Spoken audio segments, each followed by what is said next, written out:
Hello, hello. All right, so hopefully the recording is now working. The little voice told me that the recording's working, so hopefully it is. Thank you for joining us. If you've come back for yet another one of our podcasts, I don't know, is this our fourth or fifth now, Nick? I can't remember actually. Fourth, no, fifth, I It's our think. fifth. I think it's our I've fifth. lost count. I Fifth, ought to I know. think. Yeah. Yeah. Anybody listening to this will know because by the time we put it up, I'll make sure that the label's at the top, and I'll have done the counting beforehand. So Nick and I have both complained to each other that we've got a little bit of sore throats and coughs and things at the moment. So our apologies if we sound like we're out of the plague rats or something, and we're coughing and spluttering away. But hopefully we'll keep that to a minimum. And hopefully it doesn't look like we're kind of like starting some kind of zombie apocalypse, which segues me nicely onto the one of the books that we're going to look at today called End Times. And it's not about plagues and annihilation of people, but it is about economics and politics, and we'll talk about that. And then Nick, you're going to lead with another book that this one made you think of. We've both read End Times, but there's another book that I think Nick is going to try and persuade me I Yeah, should read or at least watch because it's coming out on yeah. TV now. I think. I'm going to be talking about the great Italian novel The Leopard by Giuseppe di Lampedusa, which fits in with um, the Turchin book very nicely because it's about the change of the guards and the change of regime in 19th century Italy and the replacement of an old elite by a new elite. And you'll find out why that's important when we talk about the Turchin. It's also coincidentally the subject of a current Netflix adaptation and was many years ago adapted into an absolutely splendidly ravishing film by the great Italian director Luchino Visconti, starring Burt Lancaster, Claudia Cardinale, and Alain Delon, which is well worth watching if you can find it somewhere. But that's The Leopard. We'll talk about that in a moment. It's over to Ken for End Times End and Times, yes, by Peter Turchin's Turchin. book. So, to make the context for anybody who hasn't read either of these two books, so End Times is a book of how can you do it? A theory of foretelling when governments will collapse and societies will cave in on themselves. Um, it obviously goes into quite a lot of detail, and there's quite a great deal of ideas behind it. But one of the main, I think for me, the main takeaway is the idea of elite overproduction. So what Turchin is suggesting here is that as societies form whatever kind of political state they're going to have, whether it's some kind of autocracy or theocracy or what do we have here? We are. Democracy. Remember Sorry? that. Democracy. We used to have Democracy, it. democracy. That's right. I could not think of the word democracy. It's possibly because it's been such a long time since we've been able to see that actually in operation in any kind of meaningful way, I think. But yeah, so it doesn't matter what the kind of political state is, but that if you get too many in elite positions vying for only a limited number of places of power, then you get revolution. There comes a point where it's the elite that will sort of say no more. Now, usually what's happening as that elite overpopulation is taking place is that at the same time you've got those who are not the elite, the poor people in particular, struggling and suffering and getting more economic hardship and so on and so forth. So there's a rise up from the bottom, but that rise up from the bottom can be easily quashed if the elite are, securely in power. If you've got overpopulation of elites, then the elites, help the lower people, if you like, to rise up, and that's when very definite revolutions actually take place. But then what happens after those revolutions? One of the arguments that Turchin says is that actually you then go back to a form of whatever kind of government that particular culture is used to. So, for instance, one of his arguments, which I found absolutely fascinating, was of communist China, to which he kind of goes to the history of China and its political systems and the revolutions that took place right up to kind of like the forming of communism in China and what we have today. And he suggests that basically the Communist Party that rules China today is just part of a long tradition of dynasties that have always gone on. He nicknames it the Red Dynasty. He might just as well call the Communist Party the Red Dynasty today, because basically you go back to what you had before. It's just you've overthrown one particular set of elites, and you now bring up another set of elites. So it's a fascinating idea. Nick, you do want to come in at this point? Just any thoughts Yeah, you can say about it? I will, because the elite overproduction, as he calls it, a big part of this picture, combined with what he calls popular immiseration. Yeah, In other great words, term. the persistent and growing impoverishment of the majority of the population, and he locates this very firmly in our terms in contemporary society in the prevalence since, I think, in the United States the late 70s, certainly in Britain since the late 70s, of what we now know as neoliberal economics. In other words, the economic revolution introduced by Thatcher and Reagan in Britain and America, and makes the point that the sucking up of enormous amounts of wealth right up to the top of the pyramid, and the grotesque inequality that results in, produces inherently unstable societies, which is, surprise, surprise, exactly what we are seeing in America and in Britain today. And his idea that a new set of elites will come along, and either, if we're unlucky and don't learn the lessons of history, will replace each other in violent upheaval, or if we're lucky and do learn the lessons of history, will replace each other in a more gradual and more civically less horrific way, which he suggests has tended to be the case in Britain. I'll come back to why I think Yeah. he's wrong about that later. It is, I think, an absolutely fascinating thesis, because it speaks very directly to the condition that we find ourselves in today. Just a note on Turchin himself. I mean, he started out life as I think the word is an ethologist, a studier of animal population Yes, he did. Yeah. behaviors.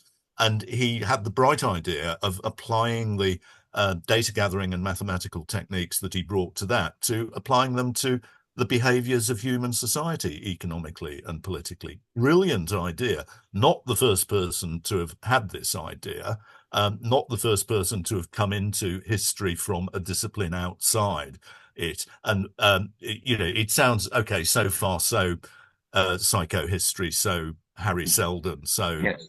Isaac Asimov. Asimov's But foundation. You thought you were going when to mention that later. I've talked with friends of mine who are professional historians about his ideas, they've tended to react with, "Oh no, not another one Yeah. doing Yes. this."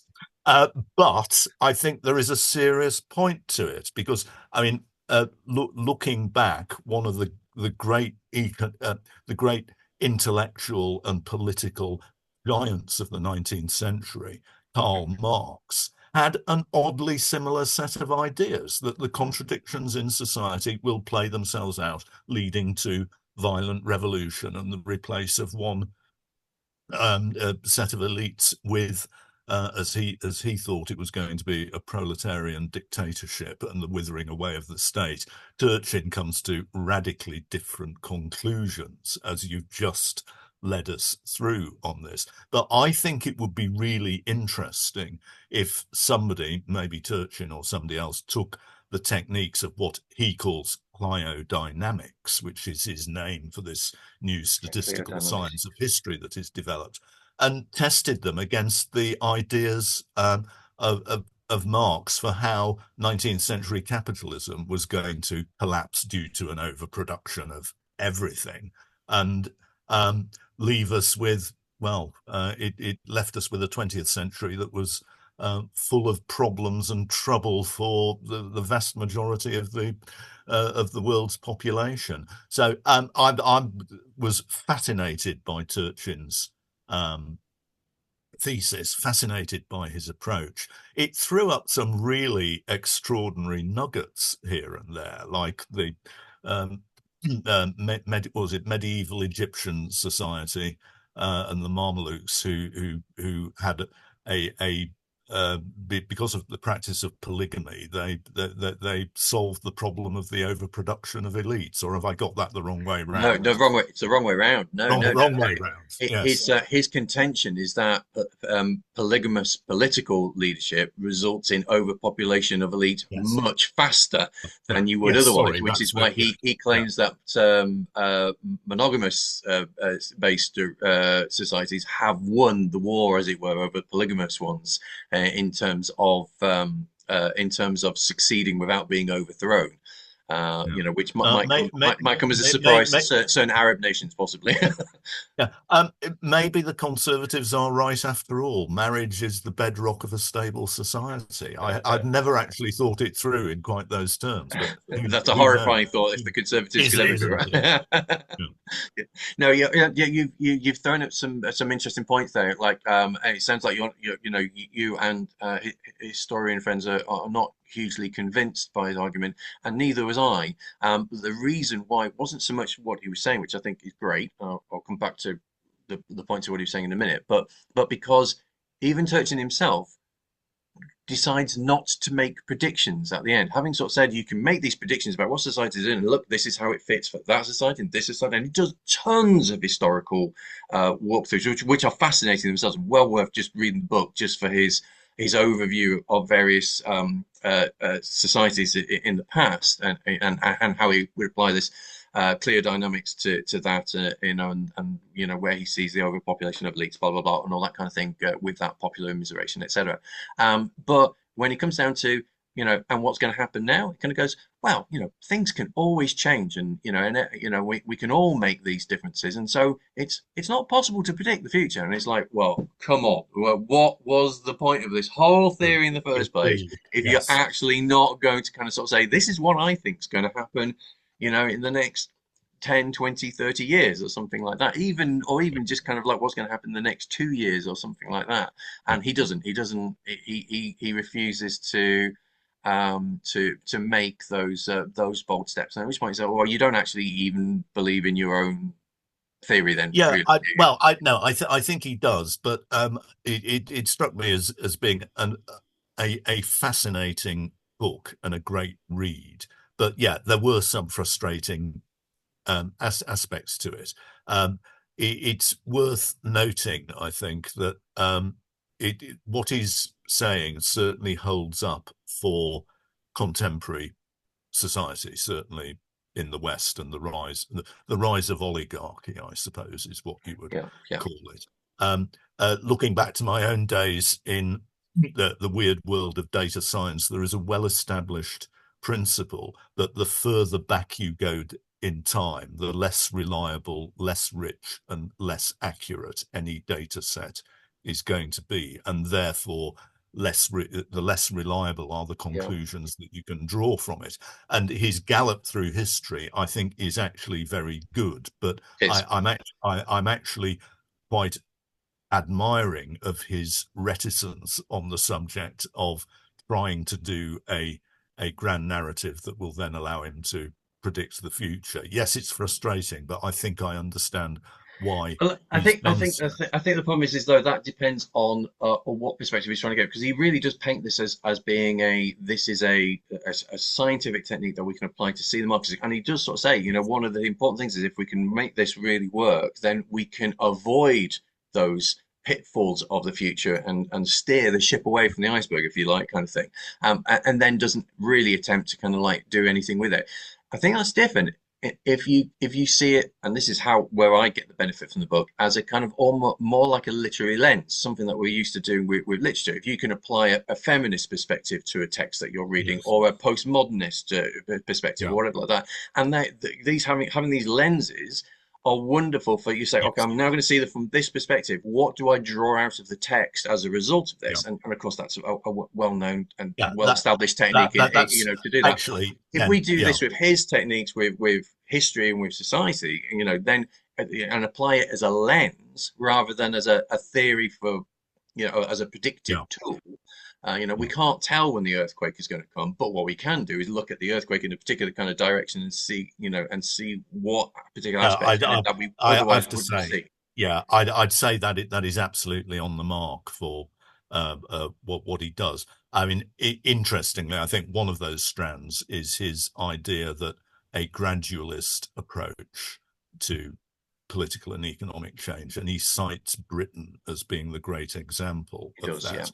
And I would say, on his own terms, if we look at that through the lens of his ideas of popular immiseration, overproduction of elites, and the sucking up of wealth into to the top of the pyramid, yeah, that I'd say that actually, I'm not sure the British should be patting themselves, ourselves, I should say, Mm. on the back quite so complacently over that. I'd argue that you could say that the examples where these conditions have applied in British history, what they've resulted in is, yes, they've been very successful at avoiding violent political upheaval, but they've been successful at avoiding violent political upheaval in the southeast of England, and they've managed it out to areas that have been. I mean, for instance, the arrival of the Norman elite, genocidal violence throughout the north of England in the following 20 years. The south got off a lot lighter.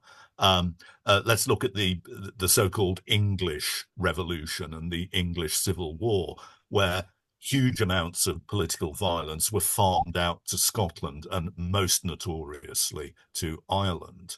Um, Mm. look at the history of the 18th and 19th century. Turchin points out that the Peterloo massacre was the one critical moment The turning sort point. of outright explicit political violence in this Mm. country's history that resulted in broad, peaceful social change. But you could equally look at the history of Britain in that period as an overproduction of elites who were then exported to the colonies, to America, to Yeah. Africa, to Australia, to India, which resulted in political violence, the immiseration of the population, and in some cases, genocidal destruction, while Britain was doing very nicely in becoming a world leader in the arts and industry. Yes, Thank we you kind of very much. farmed out So our there troubles, are didn't other we? ways that you can look through the lens of Yeah. this, but I have to say, Yeah. a fascinating and absolutely stimulating read that I would strongly recommend to Yes, anybody totally. who's Completely. looking at contemporary society, at Trump, um, uh, at British politics, and thinking, well, what on earth is going on here? Turchin provides an interesting lens to analyse and think He about does it. that. He does indeed. And I wanted to throw just a kind of one last thing about the popular immiseration aspect of it. There, what one thing that I thought was really good was his way of looking at real wealth, and he doesn't see it he doesn't look in terms of inflation in the traditional ways of looking at it, which doesn't necessarily tell you anything. He uses a wonderful idea, and I think I'm going to use this from here on in, of looking at um,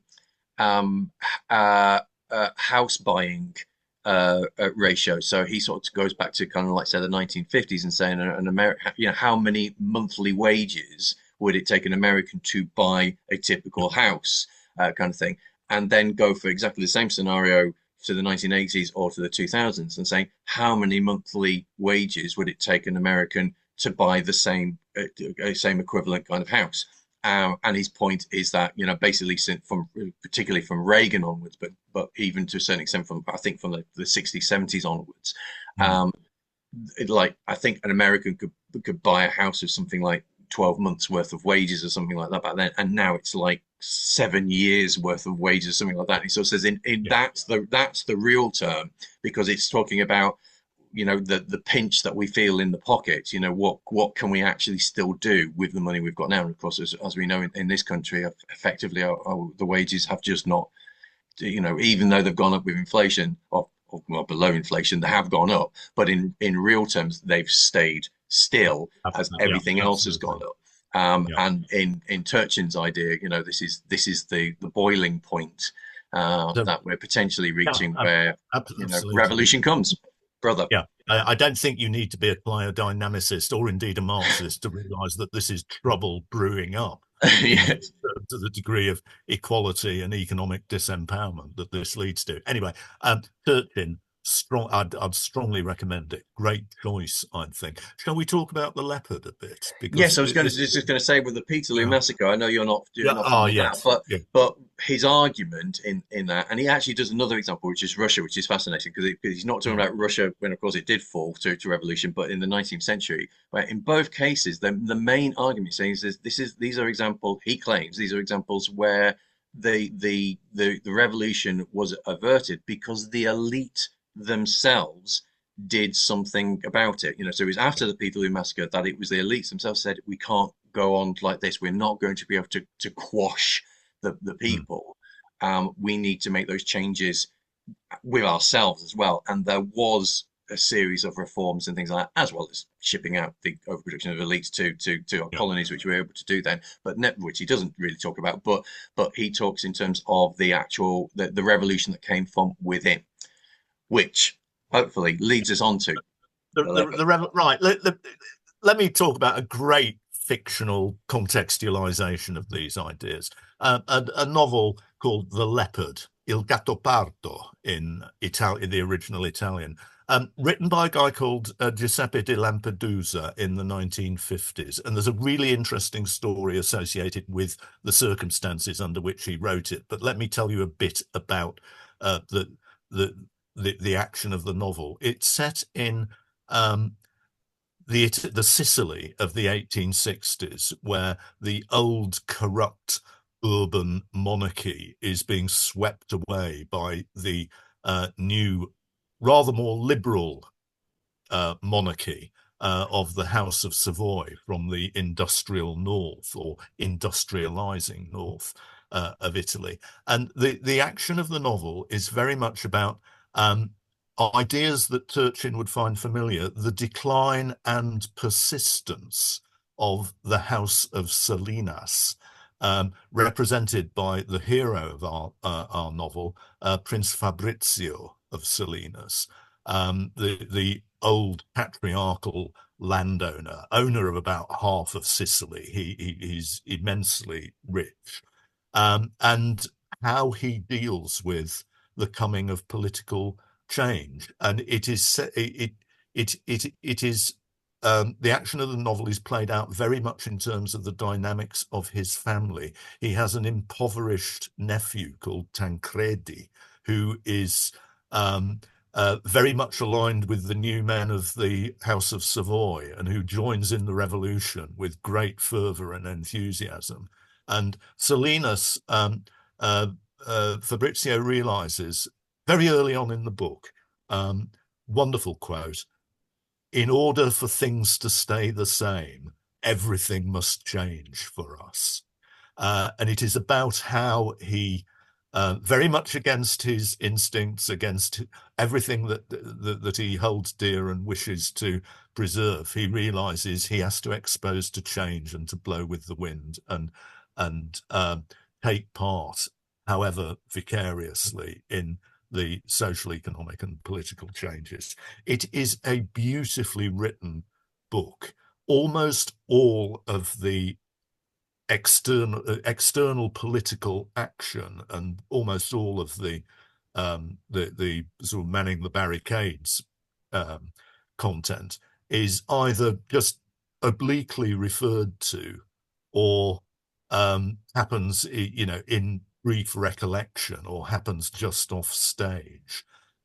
It is very much about the worldview of a reticent, ironic, in many ways deeply comic view in which everything is falling apart around us, but we are going to continue. And the ostensible plot of the novel is how Tancredi launches his political career by marrying several social miles beneath him, the daughter of one of the up and coming middle class members of the local community, whose dowry conveniently gives him the fortune that he will have, on which he'll be able to launch a glittering political career in the north of Italy.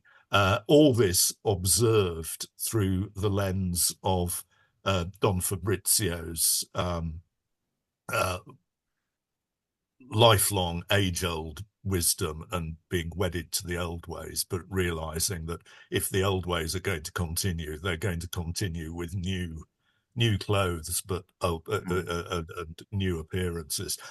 This is a man for whom the daily ritual of his servants dressing him in his extremely elaborate black cravat, which takes ages to happen, is the one point in his day when he feels able, not just able, but it's necessary for him to suspend all thought of politics while he's dressed and is sure that he's going to cut the right kind of figure out in society.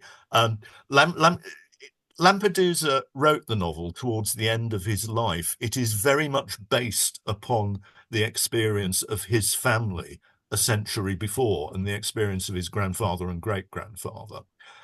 He had planned to write it all his life, but only began writing it when he had received a diagnosis of terminal cancer. And it's the production of the very end of his life. And it's about a way of life that is vanishing and is going to be lost forever. And it is a deeply poignant, deeply affecting and emotional work, which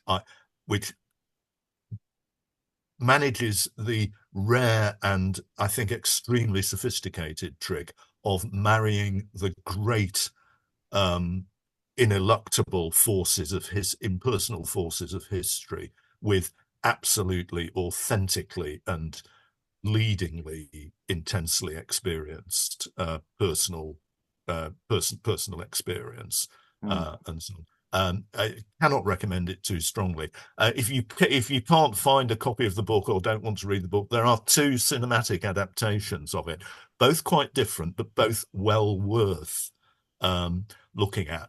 The first is the current Netflix adaptation of it, which comes along at a great time when we're talking about or experiencing the replacement of an old elite with a new elite. And the Netflix adaptation very much opens out the story. It's no longer an interior experience. There are spectacular battle scenes. The whole thing is quite beautifully done.